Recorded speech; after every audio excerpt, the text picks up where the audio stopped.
BJP প্রধান মুখপাত্র দেবজিৎ সরকার রয়েছেন টেলিফোন লাইনে। দেবজিৎ বাবু, কল্যাণ বন্দ্যোপাধ্যায় গতকাল 21শে জুলাইয়ের মঞ্চে আমরা তৃণমূল সুপ্রিমোর সঙ্গে তার বাদানুবাদ দেখেছি। আজ অসংসদীয় শব্দ তিনি ব্যবহার করেছেন, এই অভিযোগ তার বিরুদ্ধে। এনসিপিআই সাংসদরা করেছেন স্পিকারের কাছে।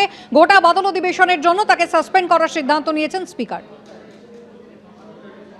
কল্যাণবাবুর মুখ থেকে বারংবার বীর দর্পে যেসব ধরনের শব্দবন্ধ বেরিয়ে এসেছে এবং তাতে তৃণমূলের বিভিন্ন নেতা নেত্রীর যে ধরনের এন্ডোর্সমেন্ট ছিল সেটা নিয়ে কোনো সন্দেহ নেই।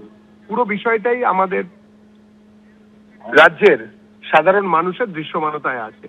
কল্যাণবাবুর বিরুদ্ধে বা কল্যাণবাবুর পক্ষে যে যাই বলুন না কেন,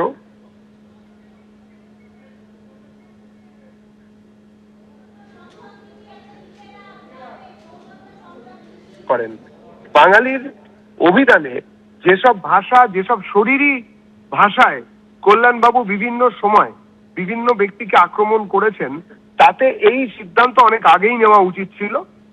এবারে মহিলাদের বিরুদ্ধে বা মহিলাদের সঙ্গে যে ধরনের আচরণ উনি প্রকাশ্যে করেছেন বা যে শব্দবন্ধ শরীরী ভাষা প্রয়োগ করেছেন, সেটা খুবই নিন্দনীয়, গর্হিত বলে আমরা মনে করছি।